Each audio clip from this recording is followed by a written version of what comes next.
Assalamualaikum warahmatullahi wabarakatuh. Waalaikumsalam warahmatullahi wabarakatuh. Selamat siang ibu-ibu semuanya. Selamat siang. Alhamdulillah kita bisa bertemu kembali ya. Iya. Nah, jadi untuk pertemuan kali ini, ini udah yang beberapa kali ya, yang jelasnya. Jadi kita harus dari yang kemarin-kemarin juga perlu kita ingat-ingat juga pelajarannya. Dan ini modul yang terakhir, modul yang kelima. Yang kelima ini mengenai tentang kesejahteraan sosial, disabilitas dan juga lansia. Kita fokusnya di disabilitas ya. Ini di sesi yang ke-13 nih. Banyak nih sesinya nih. Nah, disabilitas berat ini itu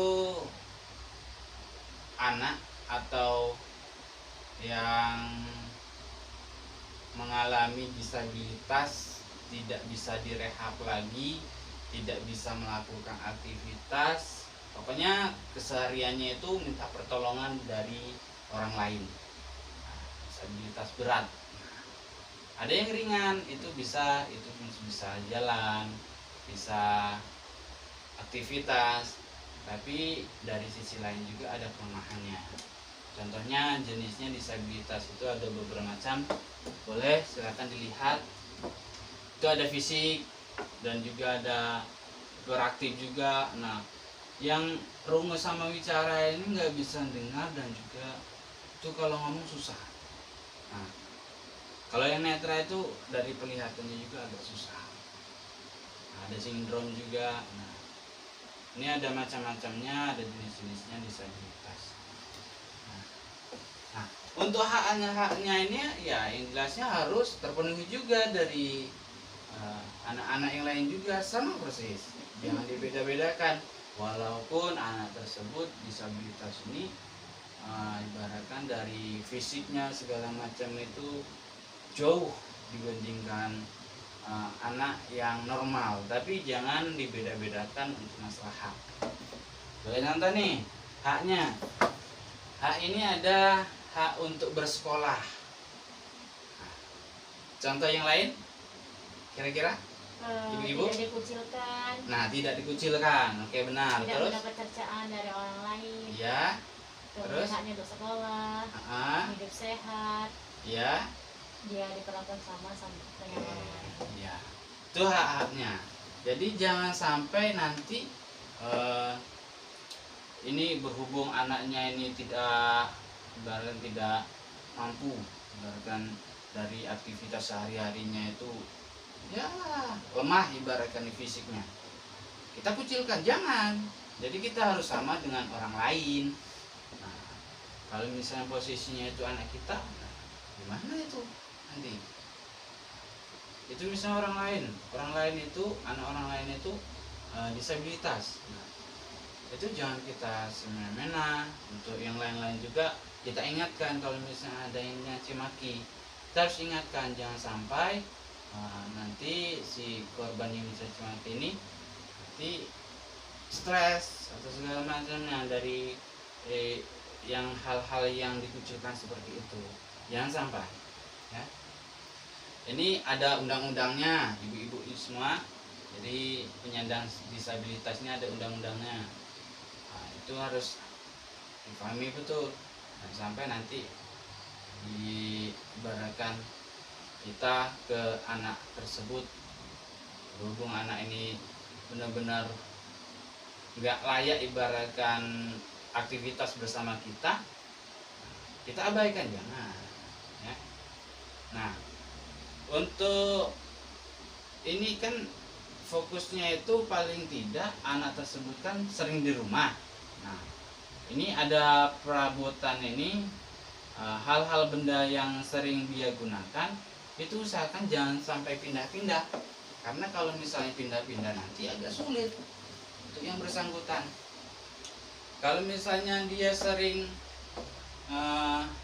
mematikan lampu dan juga mematikan listrik dan juga kipas angin, itu kipas angin yang biasanya di tempat yang di pojok situ itu jangan dipindah-pindah, karena kebutuhan dia selain dari ingin mendinginkan badan itu setidaknya ya disitulah tempatnya, disitulah nanti dia bisa beraktivitas seperti biasa setiap harinya sesuai dengan kebutuhan.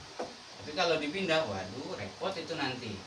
Jadi semua barang-barang itu jangan sampai terpindah ataupun sampai tidak ada konfirmasi sama yang bersangkutan. Jadi kalau misalnya barang ini dipindahkan, ya setidaknya harus konfirmasi. Ya. Nah, pelayanannya ini makan ya seperti biasa sama anak-anak yang lain. Kalau 4 sehat 5 sempurna harus. Nah, sikat gigi ya harus. Terus apa lagi kesehariannya? Kalau ini misalnya kalau sakit berobat ya harus. Ya tetap dilakukan puskesmas. Ya. Terus? Kemudian menjaga dari kekerasan atau eksploitasi. Iya. Benar itu. Berarti selain itu harus memberikan terapi juga untuk anggota tubuhnya. Ya. Jadi ini perlu diketahui juga pelayanan disabilitas berat di masyarakat itu ini untuk semua masyarakat perlu dipahami. Ini juga harus ada aktenya. Dia lahir dengan kondisi disabilitas, dia harus ada akte. Di situ juga harus dibuatkan KTP BPJS Kesehatan untuk mendukung si anak ini terjamin untuk kesehatannya dan juga untuk hak kesehatannya itu terpenuhi. Baik itu juga dari memberikan kemudahan penyandang disabilitas berat ini menggunakan sarana-sarana umum. Ibadah itu ya aktivitas biasa, karena ibadah itu kebutuhan setiap manusia, wajib hukumnya. Nah, kemudian untuk pintu juga mudah dibuka dan ditutup. Nah, itu harus benar-benar diperhatikan untuk sekeliling di rumahnya. Kira-kira untuk pemahaman dari pembelajaran disabilitas ini untuk sesi yang ke-13, ini mau dengan terakhir ibu-ibu semua. Jadi perlu dipahami betul sesi terakhir ya, bukan berarti semangatnya berakhir. Tidaknya ini semua ini harus selalu awal dari semangat. Nah, untuk yang sesi 13 boleh silakan ibu-ibu kalau bisa menyimpulkan siapa saja kira-kira apa aja yang kesimpulan yang bisa diambil kita ini. Ya, silakan. Jadi penyandang disabilitas itu secara umumnya dari kesimpulan tadi kita harus tetap diperlakukan sama dengan orang lain. Ya. Hanya pun harus dipenuhi. Ya. Benar. Agak kuat. Bebas dari eksploitasi. Ya.